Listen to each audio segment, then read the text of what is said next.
الحمدللہ وکفی وسلام علی عبادہ الذین اصطفی اما بعد اعوذ باللہ من الشیطان الرجیم بسم اللہ الرحمن الرحیم۔ سورۃ التکویر مکیۃ، سورہ تکویر مکی صورت ہے، مکہ کے اندر نازل ہوئی، یعنی ہجرت سے پہلے نازل ہوئی۔ اس صورت کے اندر بھی جس طرح پچھلی صورت یعنی سورہ عباسہ کے اندر قیامت کا تذکرہ تھا، اس صورت کے اندر بھی قیامت ہی کا تذکرہ ہے۔ چنانچہ اللہ تبارک و تعالی ارشاد فرماتے ہیں اذا الشمس کوورت، جب سورج بے نور ہو جائے گا۔ پہلی 13 آیتوں کے اندر اللہ تبارک و تعالی نے قیامت کی ہولناکی کو یعنی نفخہ اولا اور نفخہ ثانیہ کے بعد جو احوال پیش آئیں گے ان کا تذکرہ کیا ہے۔ سب سے پہلے ان میں سے بھی پہلی 6 آیتوں کے اندر اللہ تبارک و تعالی نے نفخہ اولا کے بعد جو 6 احوال پیش آئیں گے ان کا تذکرہ کیا ہے۔ اذا الشمس کوورت، جب سورج بے نور ہو جائے گا، یعنی جب نفخہ اولا ہوگا تو سورج بے نور ہو جائے گا، یہ سورج اس کی کوئی روشنی نہیں رہے گی، لہذا جو سورج کو دیوی یا دیوتا مانتے ہیں، سورج کی پرستش کرتے ہیں، ان کو معلوم ہو جانا چاہیے کہ یہی سورج جس کی تم پوجا کرتے ہو، جس کی تم پرستش اور بندگی کرتے ہو، جس کو تم خدا سمجھتے ہو، یہ بھی اس کی روشنی بھی اپنی نہیں ہے، چنانچہ کل قیامت کے دن یہ بے نور ہو جائے گا، اس کی کوئی روشنی نہیں رہے گی۔ وَإِذَا النُّجُومُ انْكَدَرَتْ،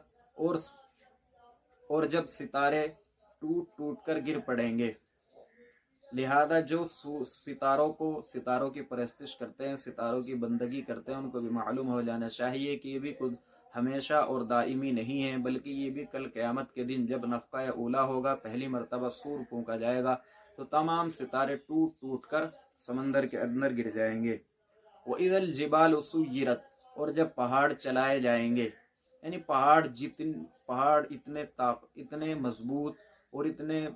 وزنی ہے، یہ بھی کل قیامت کے دن روئی کے گالوں کی طرح بکھرے ہوئے پھریں گے۔ وَإِذَا الْعِشَارُ عُطِّلَتْ، اور جب 10 ماہ کی گابن اونٹنی کھلی پھرے گی، چھٹی پھرے گی۔ اس میں عرب کے احوال کے مطابق حالات کو پیش کیا ہے، کیونکہ اہل عرب کے ہاں 10 ماہ کی گابن اونٹنی، چونکہ اس سے اس وقت دودھ کی بھی امید ہوتی ہے اور بچے کی بھی امید ہوتی ہے، تو بہت قیمتی مال سمجھا جاتا تھا، لیکن جب نفخہ اولا ہوگا تو یہ بھی چھٹے پھریں گے، ان کو بھی کوئی سنبھالنے والا نہیں ہوگا، اتنا قیمتی مال کو بھی کوئی پرواہ نہیں کرے گا۔ وَإِذَا الْوُحُوشُ حُشِرَتْ، اور جب وحشی جانور اکٹھے ہو جائیں گے، وحشی جو جنگلی جو جانور ہے وہ انسان کے سائے سے بھی بدکتے ہیں، دور بھاگتے ہیں، لیکن اتنا خوف کا عالم ہوگا کہ وہ بھی مارے دہشت کے سب ایک جگہ اکٹھے ہو جائیں گے، یعنی جانوروں کے اندر اتنی دہشت ہوگی، جو مکلف بھی نہیں ہے تو سوچو انسانوں کا کیا حال ہوگا۔ وَإِذَا الْبِحَارُ سُجِّرَتْ، اور جب سمندر دہکائے جائیں گے، جب نفخہ اولا ہوگا تو جو کھارے پانی کا جو سمندر ہے، میٹھے پانی کا جو سمندر ہے، تو اس میں طغیانی آئے گی، زمین کے اوپر جو پانی ہے سب میں طغیانی آئیں گے اور وہ خلط ملط ہو جائیں گے، کھارا پانی اور میٹھے پانی کے سمندر مل جائیں گے۔ پھر یہ ہوگا کہ سورج کو بے نور کر کے اس کی روشنی لے کر سمندر کے اندر ڈال دیا جائے گا، چاند کی روشنی لے کر اس کو سمندر کے اندر ڈال دیا جائے گا، اسی طرح تمام ستارے ٹوٹ ٹوٹ کر سمندر کے اندر گر پڑیں گے، اور یہ جو سمندر کا پانی ہوگا وہ آگ بن جائے گا۔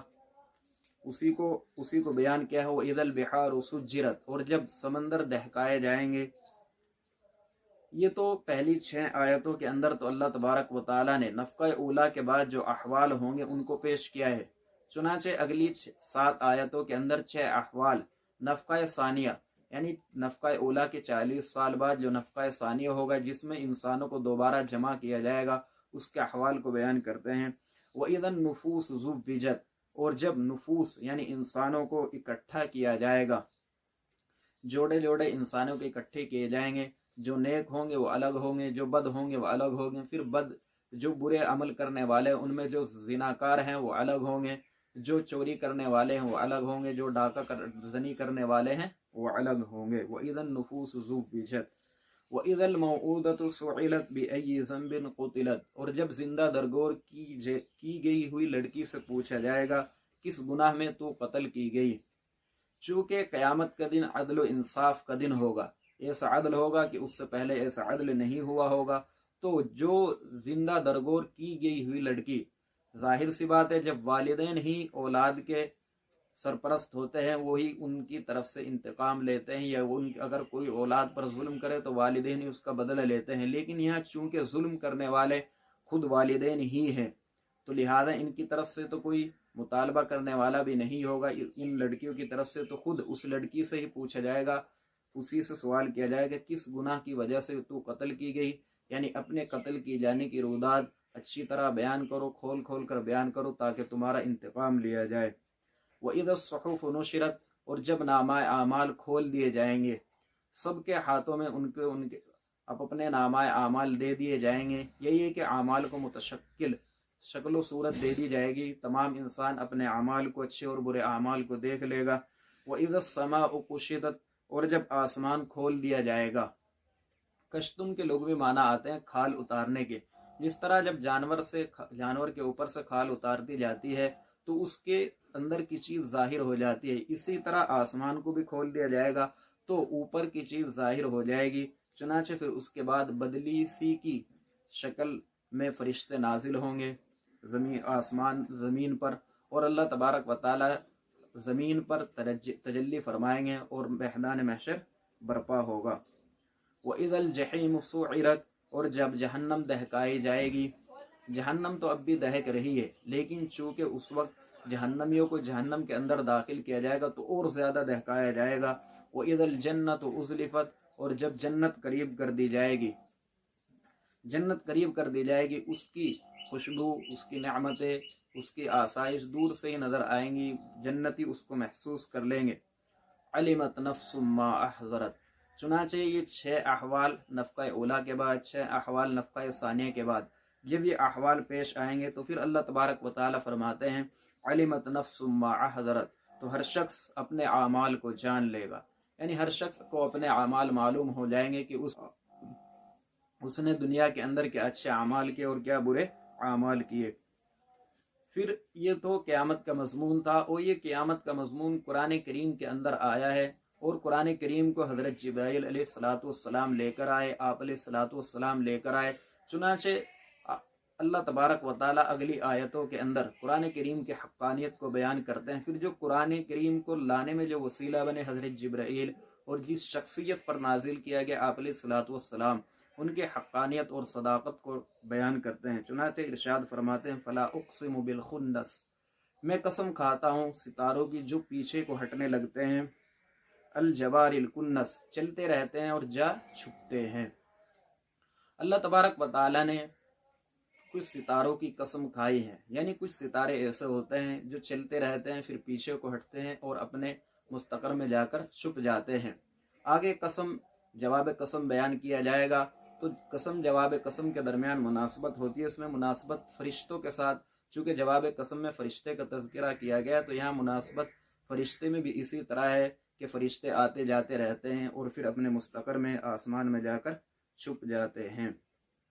واللیل اذا عسعس، اور قسم ہے رات کی جب وہ جانے لگے، والصبح اذا تنفس، اور صبح کی جب وہ آنے لگے۔ جب رات جاتی ہے اور صبح آتی ہے، جب رات گئی تو رات کی تاریکی چھٹ گئی اور صبح کی روشنی، صبح کی کرنیں نظر آنے لگتی ہے، تو اسی طرح جب قرآن کریم آیا تو اس کی برکت سے کفر کی تاریکیاں ہٹ گئی اور اسلام کی روشنی دنیا کے اندر پھیلی، اسی کو بیان کیا، اسی مناسبت سے بیان کیا، اور قسم ہے رات کی کہ جب وہ جانے لگے اور صبح کی کہ جب وہ روشن ہونے لگے۔ انہ لقول رسول کریم، بلا شبہ قرآن کریم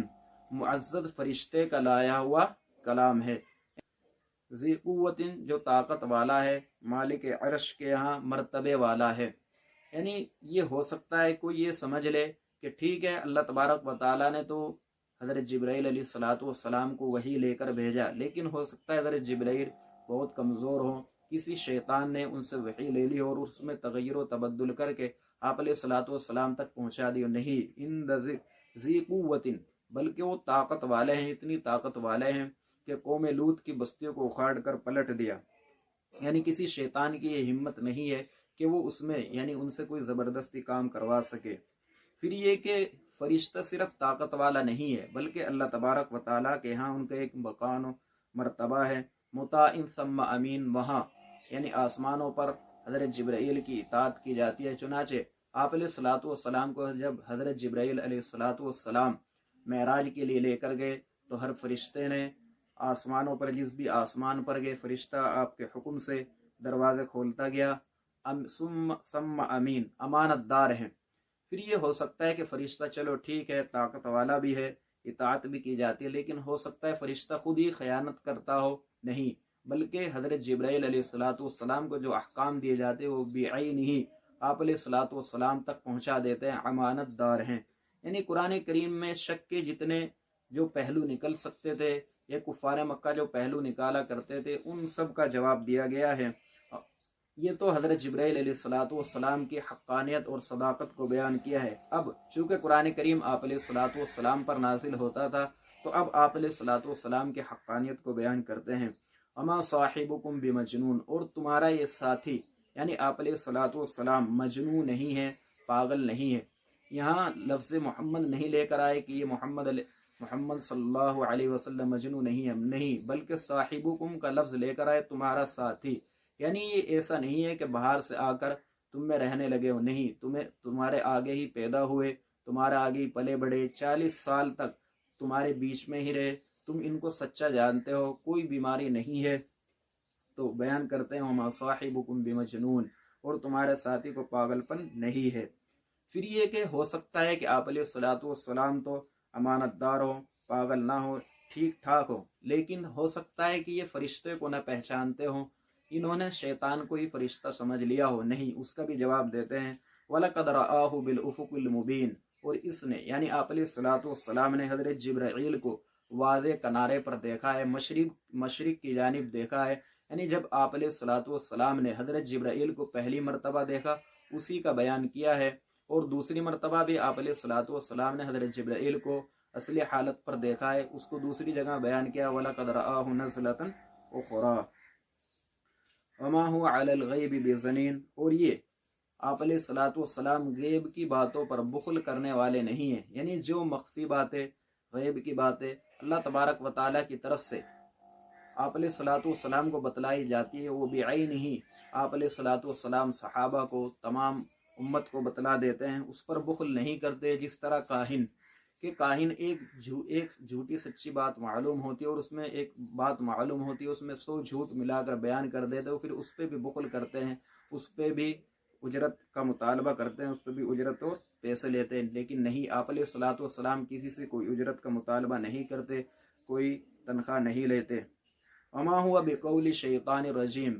اور یہ قرآن کریم شیطان مردود کا کلام نہیں ہے۔ شیطان کا کلام کیسے ہو سکتا ہے؟ اس میں تو خود جگہ جگہ شیطان کے خلاف باتیں آئی ہیں، شیطان کی نافرمانی کا حکم دیا گیا ہے، یہ کہا گیا ہے کہ شیطان کی بات نہ مانو، اور دوسری جگہ اسی کو بیان کیا وما تنزلت به الشیاطین، شیاطین اس کو لے کر نہیں اتر سکتے۔ فَأَيْنَ تَذْهَبُونَ، یعنی جب قرآن کریم کی حقانیت کو بھی بیان کر دیا، آپ علیہ الصلوۃ والسلام کی حقانیت کو بھی بیان کر دیا، حضرت جبرائیل جو اس قرآن کریم کو لے کر آئے اس کی بھی حقانیت کو بیان کر دیا، تو اب تمہیں قرآن کریم کی اطاعت سے کیا چیز مانے ہیں؟ چنانچہ اللہ تبارک و تعالی ارشاد فرماتے ہیں فَأَيْنَ تَذْهَبُونَ، اب تم کہاں پھرے جا رہے ہو؟ یعنی جب قرآن کریم بھی حق، حضرت جبرائیل بھی برحق، آپ علیہ الصلوۃ والسلام بھی برحق، تو اب قرآن کریم کی اطاعت سے تمہیں کیا چیز مانے ہیں؟ لہذا قرآن کریم کی اتباع کیجئے، ایمان لائیے۔ ان ہوا الا ذکر للعالمین، بلا شبہ یہ قرآن کریم تو تمام دنیا والوں کے لیے ایک نصیحت نامہ ہے، لمن شاء منکم، اس شخص کے لیے جو تم میں سے سیدھے راہ پر چلنا چاہے، یعنی قرآن کریم اسی کو فائدہ دیتا ہے جس کے اندر، نفس کے اندر بات کو قبول کرنے کی صلاحیت ہو، وہ ارادہ کرے کہ میں سدھر جاؤں، مجھے اللہ تبارک و تعالی صحیح راستہ دکھلا دے، ضد اور ہٹ درمی نہ ہو۔ یہی شرط ہے کہ قرآن کریم تبھی فائدہ دے گا کہ آدمی کے اندر ضد اور ہٹ درمی نہ ہو۔ اگر ضد اور ہٹ درمی ہو تو پھر کچھ ہی سنا لو، قرآن سنا لو یا اور کوئی بات بتا دو، جب اسے ماننا ہی نہیں، ضد ہی کرنی ہے، تو پھر کوئی چیز فائدہ نہیں دے گی۔ اسی کو دوسری جگہ بیان کیا ہے الف لام میم ذالک الکتاب لا ریب فیہ ھدی للمتقین، یہ کتاب ہے جس میں ہدایت ہے متقیوں کے لیے، یعنی جو متقی بننا چاہے، متقی اور تقوی کا ارادہ کرے۔ وما تشاءون الا ان یشاء اللہ رب العالمین، اور تم نہیں چاہتے مگر یہ کہ اللہ تبارک و تعالی جو تمام جہانوں کا پالن ہار ہے وہی چاہتا ہے، یعنی تمہارے چاہنے سے کچھ نہیں ہوتا۔ اللہ تبارک و تعالی جو چاہتا ہے، جس نفس کے اندر صلاحیت ہوتی ہے، استعداد ہوتی ہے حق کو قبول کرنے کے، یہ نفس کے اندر صالحیت ہوتی ہے، حق کو قبول کرنے کا اس کا ارادہ ہوتا ہے، اسی کے لیے اللہ تبارک و تعالی چاہتے ہیں۔ تم لاکھ چاہو جاؤ، اس کے چاہنے سے کچھ نہیں ہوتا۔ وما علینا الا